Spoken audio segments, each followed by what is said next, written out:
Hello and welcome to the third episode of my Reparenting Series.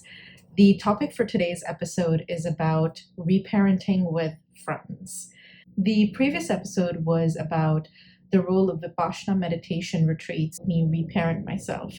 In this episode, I will be discussing some of my experiences with friendships and how they have helped me self-actualize with compassion and self-awareness, and also help me challenge things, build better boundaries, and walk away from situations or friendships that were actually harmful for me and my being, and how that's helped me shed parts of my conditioned self. So, what role have friendships played in my life? Friendships have been very foundational in my experiences in terms of how I have been able to connect with the world around me. I think of my friends as my chosen family. You know, coming from a home environment that was often very tense and unpredictable, my friendships gave me a more grounded space for the most part to express myself authentically and be as I was. Oftentimes, who I was wasn't really welcome at home, and the environment was very, very critical of me. So I often felt like I had no room to breathe. I was often quiet and silent at home. But with my friends, I was a different, animated, and live person. Friendships for me have been very, very important because there have been many, many times in my life where I could not rely on my family because of the nature of the things I was going through for advice and support. But I could rely on my friends with whom I had often more open and vulnerable relationships with. When I was growing up, I had to be in school 5 days of the week. My parents were very academically oriented, and often they would send me to school if I was mildly sick or even recovering from a serious illness. Once I was better enough, because they believed in not missing out on school and things like that.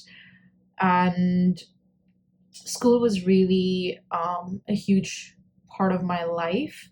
I spent like most of my waking day at school with my friends, with my classmates and school teachers 5 days of the week. And comparatively, a lot less of my waking day was spent with my family, and I could be more myself, so to speak, at school than I could at home at the time.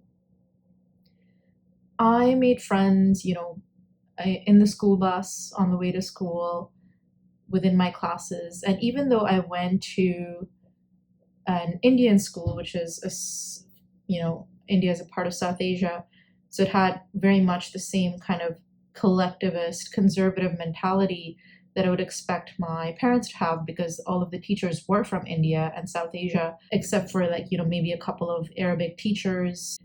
Everyone was like pretty much from the same background. Even though they came from a very similar kind of conditioned state as my parents and believed in corporal punishment and discipline and things like that, like harsh discipline and high standards and a lot of criticism and things like that, there were limits to what they could do in a school environment, especially within a student-teacher relationship, whereas those limits did not exist in the home. So the environment was a little bit more tolerant in some ways. As a child, trust can have very limited meaning. The word betrayal doesn't have as severe consequences for the most part as it may as an adult.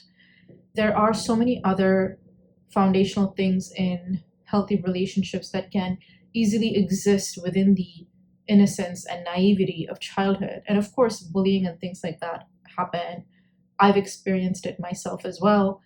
And things can significantly change within a group dynamic of a classroom as well. But for the most part, I think if we're talking like preteens, things can be a lot calmer and less consequential.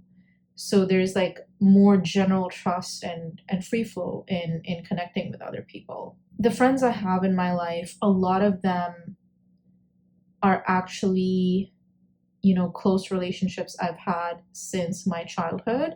So like in the school I was in growing up, or close friends from university. And that was about 12 years ago. University was more than a decade ago. So the friendships I have and the people who are close to me, I've known for a very, very long time.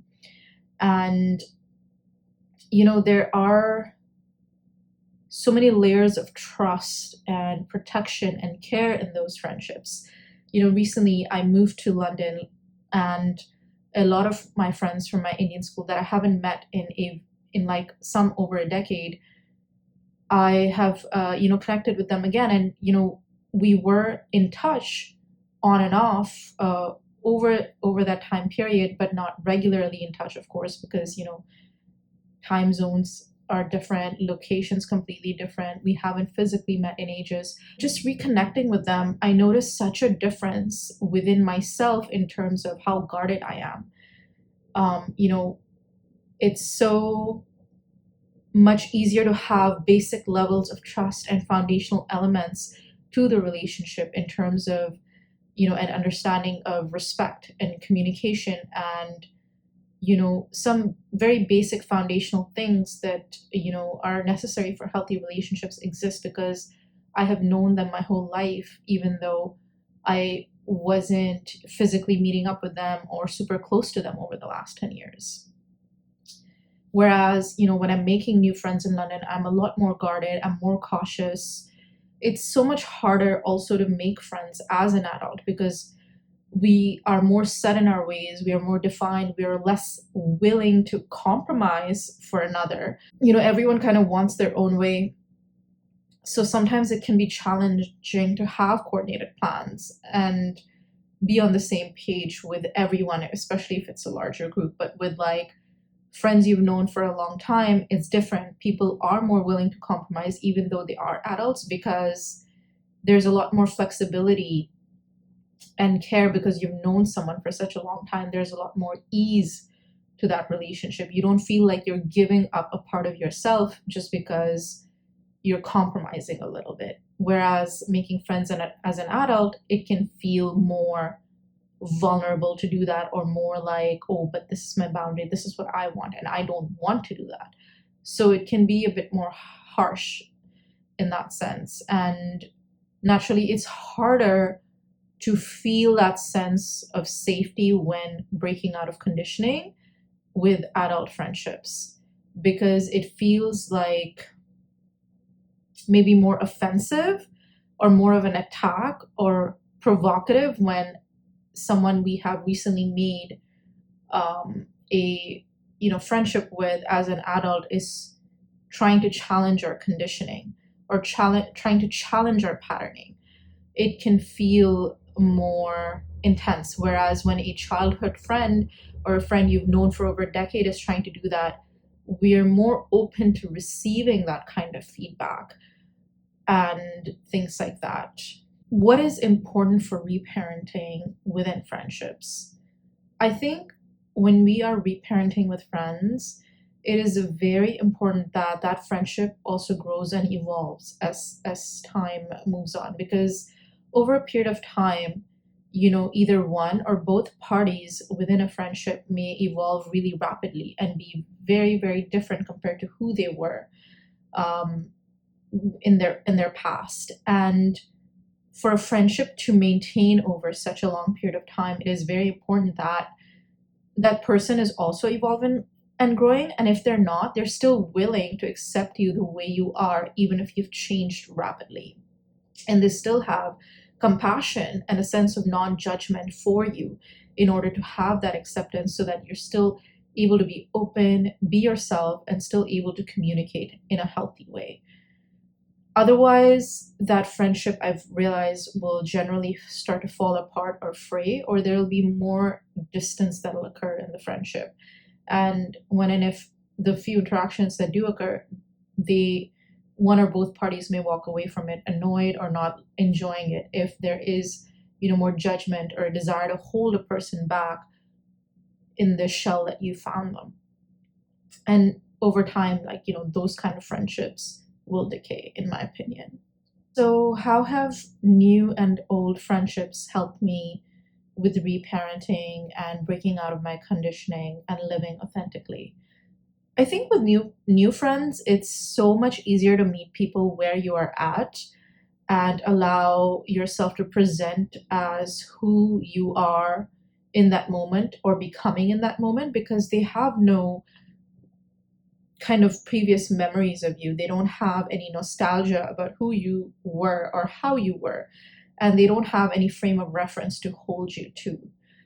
So they can kind of just they see who you are in that moment, and from that point on, that's their frame of reference. So I think it's much more easy, like it's easier to land as your authentic self or who you are becoming in a new friendship, because then you can show up as you are without having to worry about what that person will think, because that level of, I suppose, care also hasn't been established in terms of one really feeling anxious about impressing somebody, unless, of course, it's like part of your personality to be that kind of person. How about old friendships? I think with older friendships that, operate in a safe space of non judgment and compassion, they can provide a very, very good safety net. Your friends that have known you for a very, very long time and have seen you grow and evolve, or know about your experiences, understand your history, and have this massive frame of reference, can also be a great sounding board. They can help you recognize patterning from the past. They can, point out maybe the times where they see you retreating back uh, into your older self or ways that were harmful to you. They can recognize when your fears are being triggered and why. And in that sense, they can provide a real safe and supportive place for you to kind of have that trust, because that your friend is not taking advantage of you when you have known them 10, 20 years and have had years of experiences with them, and that trust is there. So they're not trying to find problems with you or anything like that, because that trust is there. They're trying to help you. So that can really add to a kind of richness in one's life when trying to become their self as well. How have my friendships helped me? I think, like, growing up, I couldn't really talk to my parents at all, if ever, about like 99% of my life, because my parents were very conservative and traditional and not open-minded. And I say that with like some reservation, in the sense of, like, maybe my standards for conservative, traditional, and not being open-minded are different compared to most Pakistanis, because my parents let me move to a foreign country alone at 18 because they believed in education, and that was something that was very important to them, that we also are able to secure our future in a country like Canada, where we will have more opportunities compared to going back to Pakistan, because we lived in the Middle East. I grew up in the United Arab Emirates, and even though it was a relatively modern Middle Eastern country, my parents were still more conservative, and in some ways, a lot more conservative about dress or my activities compared to my family in Pakistan, that was like rapidly modernizing as well. You know, my cousin sister who lived in Karachi was allowed to go out at night alone and drive a car alone at 16 and 17.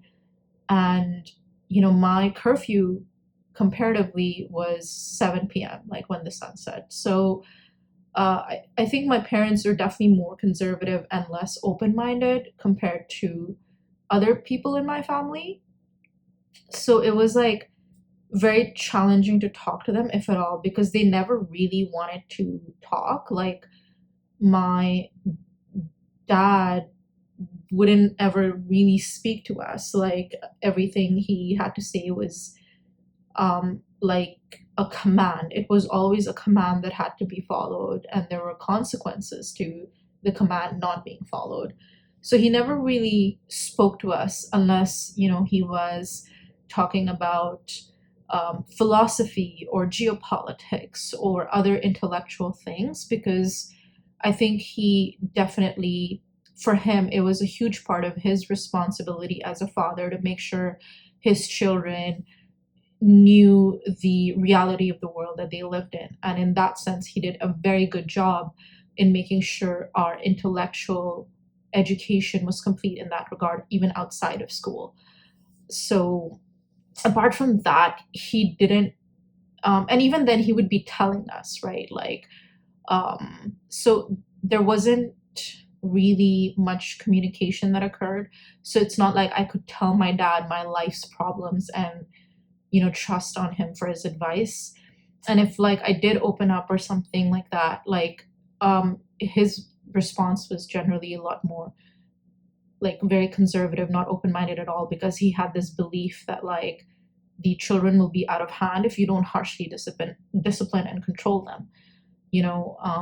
I still remember in 7th grade or something, like at this point a lot of my classmates had like iPods and like music, like portable music players that had come out, and I had asked for an MP3 player, and that year I'd also won like proficiency for academics in school, and it was like a huge conversation in the house that like he was very concerned about providing me with an MP3 because he didn't want me to get out of hand by listening to music. So that just kind of gives you the scale in terms of like how controlling my parents were. Like we weren't even allowed to watch movies. We were limited to 2 hours of TV a day, and yeah, so that's kind of how it was until like much later, like until we were like 16. Movies weren't really a thing, like so yeah. So that relationship wasn't very open, and then my mom was also like not open-minded. She was also very conservative in her thought, and she was also very critical of me. So if I did on the off chance share something, her reaction would often be of shock and like no, and like so I never really felt understood or thought that she had the capacity to understand me or the issues I was going through, because they were a lot more complicated than what she, I think, in her head might have expected me to be going through at the time. And yeah, and in those times, like my friends were like the real deal. They were like me, and they had like different upbringing, right? Each household can be very, very different. Like I still remember when I went to my best friend's birthday party in 9th grade. And like my best friend had like was from like the same culture as me in terms of like her family was also Hyderabadi Muslims and we were Hyderabadi Muslims. And I was just shocked to see her dad, invite her older brother to sit down with him on the sofa and tell him about his day. He was like, "Come, my son, sit next to me. Tell me about your day. How was your day? What did you do today?" So they had like a much more open relationship. And I was shocked to see that, because I was like, wait, dads do this. So um, you, my friends had different kind of parenting, which allowed them different experiences and different kinds of conditioning and different layers of maturity, safety, and wisdom that became part of their personalities compared to what I may have experienced. So having, that friend helped me a lot, because like she really kind of provided me with her wise counsel a lot. When I was really caught up, I was anxious about, my first crush and dealing with that. And, or sometimes like I operated a lot out of anxiety, and she would just like be like, "Z, oh my God." So she would like, and then she would just like be like, in a very wise, calm, and mature way, be like, "Okay, this is what you should have done, maybe this is what you shouldn't have done, and explain why. And that was not the environment I had in my household. If I did something wrong, or if I messed up, or if my reaction was not in line with obedience and subservience, there were very severe consequences in my household. There wasn't really a chance for me to be a child and make mistakes or act out, or things like that. So within friendships, sometimes I would act out, and my friend, not just her but also others, would help me kind of reflect and realize things. I think my friends have been like so patient with me, and I'm so grateful to them, because I've definitely had panic attacks in front of them. I have had, sometimes outbursts of anger, been very stubborn as well, and also spells of feeling misunderstood and isolated, and feeling really insecure and desperate for connection and attachment. And they've kind of been there for me through it all. And for that, I'm so grateful, because members of my family have not responded with that same kind of compassion. If I have, on the off chance, acted out or stood up for myself in a angry way, they have not been understanding. What has been the key difference in terms of new versus old friendships when it comes to emotional reactivity? I think as adults, people are a lot less forgiving when it comes to emotional reactivity. They are very quick to cut you off, or not want to hang out with you again, even if, let's say, they're projecting their own emotions onto you, right? Like, they're anxious about a situation, you're calm, but because you're calm, they can't handle it because you're not having the same emotional reactivity as them. And even that can like trigger the end of a new friendship in my experience.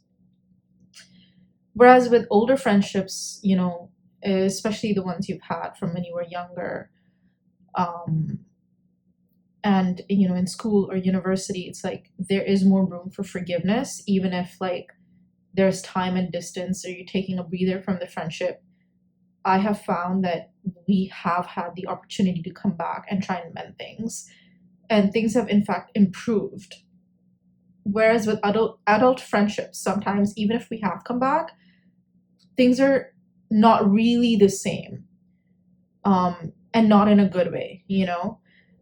Like there is that barrier, and it feels more like a wall than a boundary, because when a healthy boundary has been built up because of distance and time, in order to reevaluate some of the things that are going on, that emotional connection is still the same, but there's a healthy boundary in place.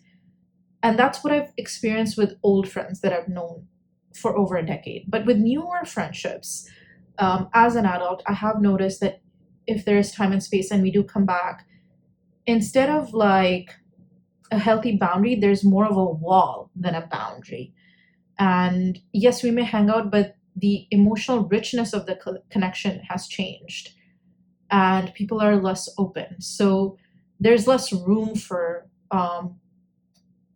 kind of mending things in a way. So which kind of friendships have been the best ones for reparenting?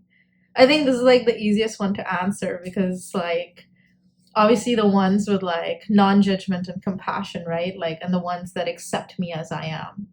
Acceptance is key, because deep care often extends itself through acceptance. If you don't accept someone the way they are without judgment, you will never really be able to extend deep care that is unconditional in its nature, because otherwise there will always be some kind of attachment that you're extending as a form of care, I think. And like recently, like I've really been appreciating some of the friends I've had for a very long time, because I think I haven't had too many friends who have offered me this kind of non-judgmental space and room for me to express negative emotions should I feel that way and really hear me out. But the few who have, I am so grateful for them now more than ever. I think as I'm aging, you know naturally, even in good friendships, sometimes certain emotions that I would say come from our shadow self or ego can creep in. Sometimes there can be envy, even when you love somebody and want them to succeed. Sometimes there can be jealousy because you may not have what they have, and you may be finding yourself wanting of that. There can be, desires for control that is clouding a friend's judgment because you're not acting according to the way they want you to act sometimes. And,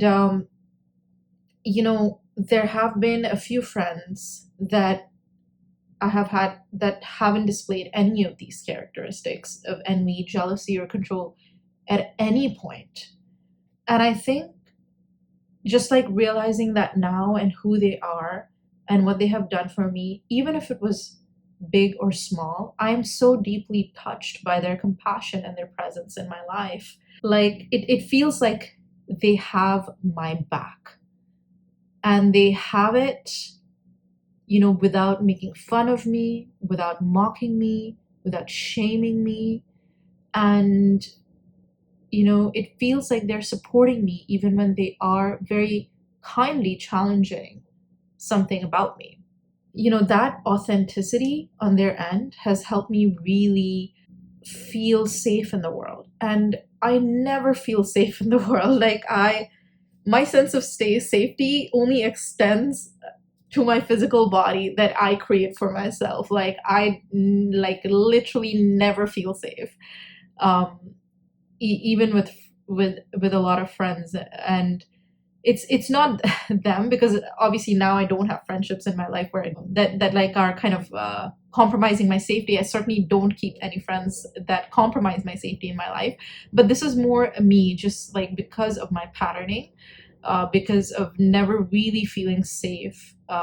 It's more my inner child, like constantly having this what if thought. So it's at this point it's not my friends, it's more me. But it's because it takes a lot for me to feel safe with someone else. It's just something that is there or not there, and I cannot manufacture it. Um and and sometimes, like 99% of the time, it's not there with anybody else. So that's just the way my life is and my psyche is at this point in time, and I'm okay with it because um, at the very least, I know who I can trust with what, and I think that's the most important. So, talking about safety, what kind of friendships have been the most thought provoking when it comes to challenging my conditioning and my boundary setting? I think the friendships that have brought with them not so pleasant experiences have been the most thought provoking for boundary setting and my growth as a human being. I think this is because, like, sometimes when you're young, or like sometimes when you're like too eager to see a person for the way you want to see them as opposed to who they actually are, it can get very, very hard to discern their intentions towards you, because you're having feelings of attachment where you want a particular person to feel a certain way about you. Or, you're a little gullible and naive and are not discerning appropriately, because you are operating with this assumption that, oh, because I don't think that way, nobody else will. By nature, humans are complex. Everyone has negative and positive emotions. It is possible to have two conflicting feelings at the same time. You can like someone, but you can also be kind of annoyed or put off by them because the growth in their life is triggering the stagnancy of yours, the feelings of stagnancy in yours. And things like that can happen in friendships, even friends who have done a lot for you. Things like that can occur. I think when I was in uni, especially, it was really hard to discern who's a good friend versus who's not. Because, now you're like out there. Now, I mean, I was out there in this, environment with everyone, like from all over the world. And people had been raised in very, very different ways compared to, the school I went to in the Middle East, which had people from pretty much the same community or socioeconomic backgrounds. And there were a lot of similarities in their kind of conditioning and thought patterns for the most part. But like in university, it's everyone from kind of every kind of, like structure of life. And, my university had a lot of international students as well. And people come to university at different points in their life. People take gap years, people have different experiences. And, I was still like quite sheltered when I left home at 18 because, my parents were really, really strict. And even when it became clear that I was going to move to a different country entirely on my own, they were still really holding on to the idea of a sunset curfew and not letting me like even go see my friends and things like that, and being very, very controlling, because that's just how they were. They often did things that didn't make sense. Um, like, I still remember we were like 10 or 11 for my uncle's wedding, and we were all in Pakistan. We were on vacation on a 2-week holiday, and all of us cousins had come over from, all parts of the world. And, we were just kids, like we were watching Cartoon Network all day, watching movies. And halfway through the vacation, my dad gave me like a very good dressing down and instructed me to not sit with my cousins and watch TV. And he, from that point on, forced me to sit alone in a different part of the house, away from the TV, uh, and do nothing because he didn't want me to watch TV. So, I think like a lot of times their control was very nonsensical and wasn't really preparing me for the world that I was about to be in, and actively hampering my relationships with others. In this case, my cousins, that I was seeing after like a very long time. And, it just, they were more obsessed with their own feelings and their own ideas of control and what they thought was right than what was actually like necessary for me to succeed in the reality that I was about to be a part of. So, there are like countless examples like that. I wasn't really prepared for the social aspect of university, I think, because I was like very well meaning and, nice and kind and overly giving. And I never really cared for reciprocity at that time, or balance rather. I think I would constantly be hosting and feeding people, but the one time I was like, oh, can I eat from have a bite from your plate? They would be like, no. So things like that would often happen to me because I was giving without boundaries. And being in university, it was very easy for me as a friend to be taken advantage of because I didn't really have that sense of myself or that self-esteem to speak up and set boundaries or operate in a way that was healthy and functioning.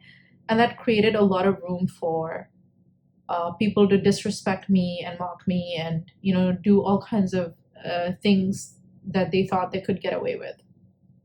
Obviously at that time, I also didn't, really see negativity that people were operating with towards me just to have some entertainment and whatnot. And,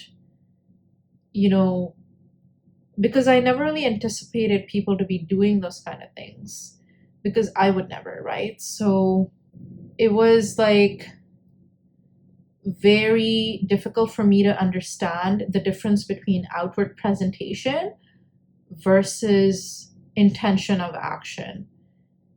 And it took me a long time, like it took me about 2.5 years of being in university, 2.5 to 3 years of being in university to actually figure it out and then start radically setting them. Once I started setting them, I didn't stop. Like I was very, very strict about them from that point on.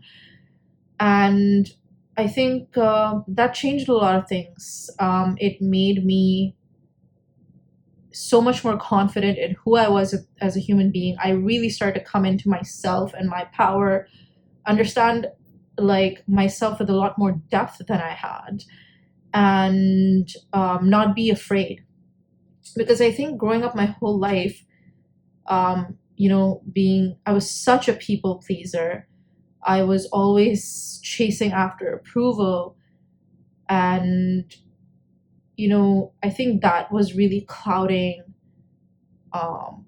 my ability to discern good friends from bad friends. And once I started to develop discernment, it was a completely different ballgame. And that really changed my life. Why is it important to understand the nature of your own attachments when it comes to discerning a good friend from a bad friend? I think the nature of your own attachment really has the ability to either inform or cloud your ability to discern.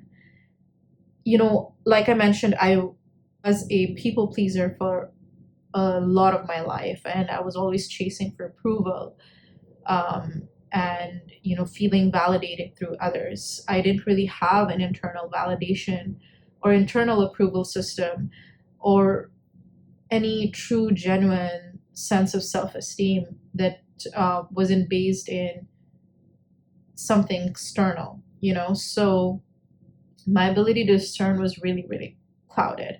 That's why I was open to everyone and all of that.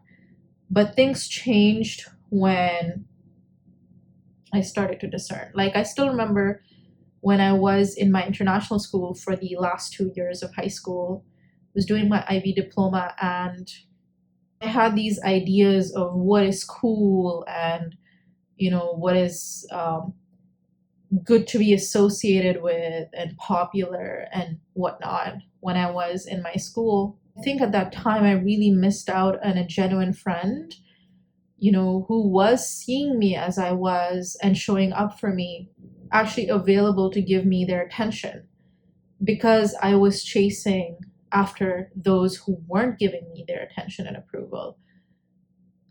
Now I realize what a good friend he would have been. And I say that in the past tense because he passed in my last year of high school. He died. And I think to this day, I feel a lot of grief and remorse at, not embracing that friendship open-heartedly and wholeheartedly, because I think there is no way for me to make amends now at the point in life that I'm in, because he's dead. But, this was an individual who was not the definition of cool and popular that I was chasing at the time. He was someone incredibly intelligent and intellectually provocative. Like I said, all of us in our school, we came from similar backgrounds and we have similar set of conditioning growing up in the Middle East and coming mostly from Muslim families. And even though he was the same, he was very much an intellectual and a philosopher, and he challenged those things. And, his private messages to me really, describe astute observations about who I was as a human being. And, I never really was too keen on it. Like, I would just talk to him to be polite. I even did a class project with him once because I couldn't find anyone else to do it with. And I think now that I look back at it with my maturity and, obviously I'm a lot less superficial now. Like, the things that used to matter to me at 16 or 17 and compared to what matters to me now is like two completely like different worlds and two completely different mindsets. I think I rejected his intellectual challenges because I felt annoyed because I was so religiously indoctrinated at the time, because he would talk about things like evolution or, kind of provide us with perspective on geopolitical issues from quote unquote the other side of the issue the rest of the class would be on, right? So his pursuits were always like very much grounded in um, reality, and he kind of saw both sides, and at the time I didn't have the ability to see it, so I never really welcomed his intellectual prowess, but I got annoyed by it because I didn't have the maturity at the time that he had. And I think like, you know, experiencing that loss over time made me more open to other people who were different than me and challenged my conditioning.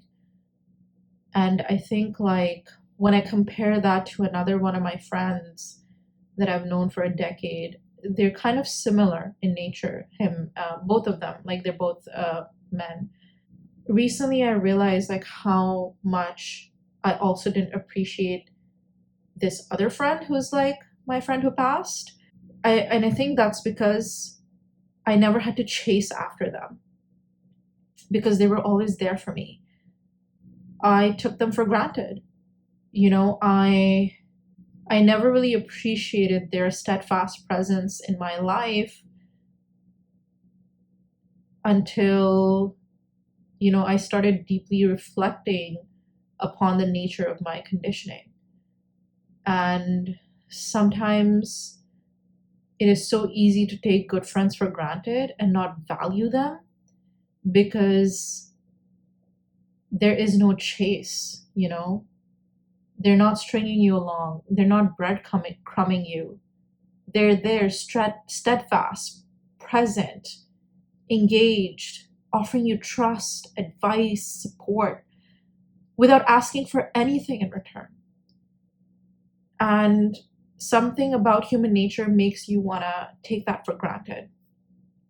And I think that just like this recent phase of reflection on all of these things has really made me reevaluate who I am as a human being and what I want to prioritize and who I want to prioritize in my life.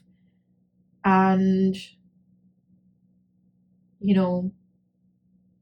what I want to keep and let go of in order to become my whole authentic self. It is now very hard for me to be friends with people who don't have my best interests at heart because now I'm very quick to recognize signs of jealousy and envy and bad intentions because now I can feel them, and I can feel them without any of my own attachments getting in the way, any of my own feelings clouding my judgment.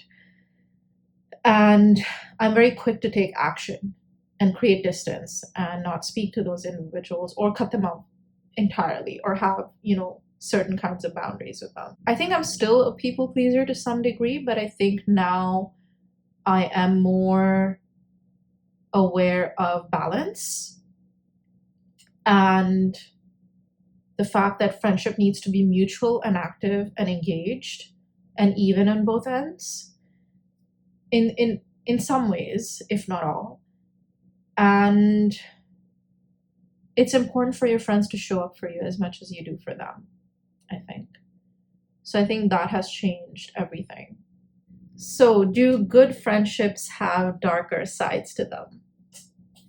Yes, they do. I think, humans are very complicated people. There are very, very deep levels to your ego. And even if you go beyond the ego, there are also still like very, very deep levels to your psyche that may be causing certain reactions. And people also have their own conditioning to work through. Like Some of my friends are very, very good friends, and they have been reliable. They've helped me out a lot, and I've known them for a very, very long time. But because I know them so well, I also know what they struggle with. One of my closest friends really struggles with feelings of jealousy, and that friend is that way with nearly everybody. It's not just me. So, it's something that I have to be aware of and hold in my conscious thoughts when I'm interacting with that friend, because I know what part of it might trigger them, but I also have to balance that with being authentic and sharing my life with them, because then otherwise there's no point to that friendship, right? And some, like, one of my really good friends also um, has some issues with control because of what they experienced in their childhood, and they can be very, very controlling. And I think it's so important to sometimes take the time to have warm, compassionate, reflective conversations with your friends about those behaviors that are not working or perhaps need change, because it's so important to, kind of give your friendship a tune up and a clean out.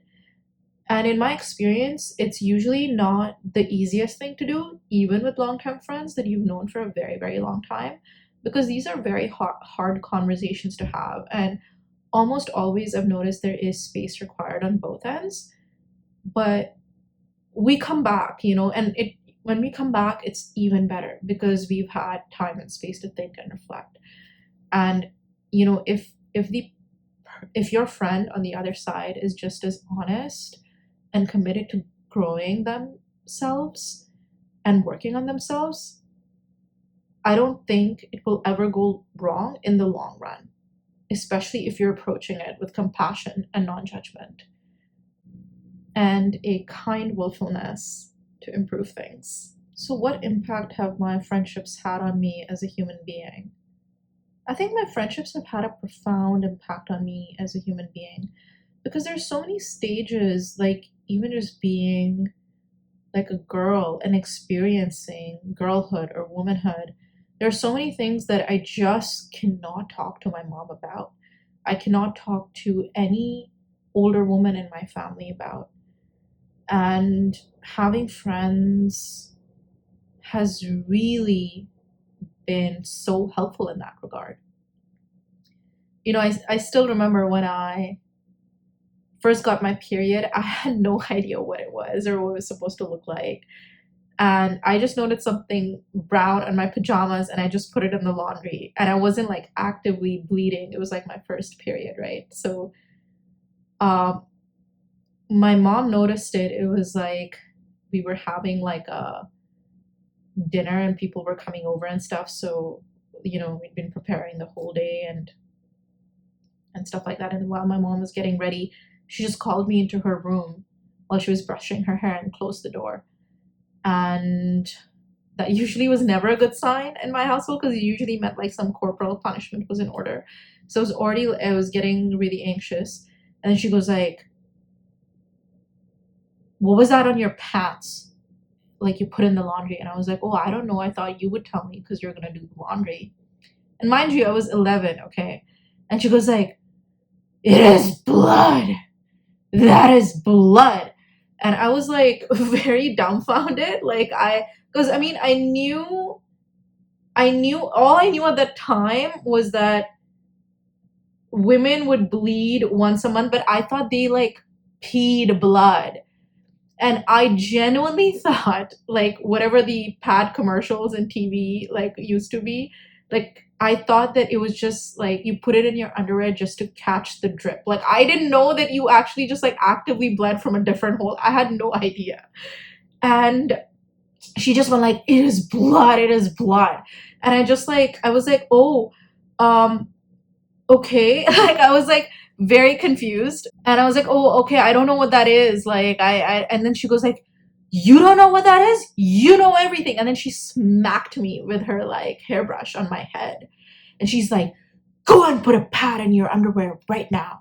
And then she like drove me out of the room. And that was my experience of having a period conversation with my mom. And that was it, So I think like being in school and having a lot of female friends who had already had their period, having them to actually talk about experience a period, what it's like, was really helpful and informative in so many ways. So it's just, there's so many examples like that, throughout the course of my life, obviously, of me experiencing things, and being a woman, and also experiencing harassment or,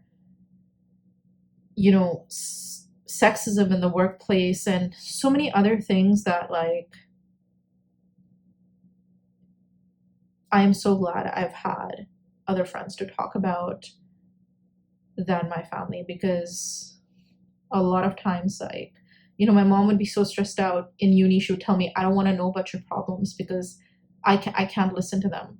So she anyways didn't have the space, and then she would actively tell me that she doesn't want to know either because they would stress her out. So I think for me, friendships have had a profound impact on my life because they've really given me the room to breathe and be present and, go back to my focus, receive very mature bits of wisdom and reflections from people that I can trust and I know have my back.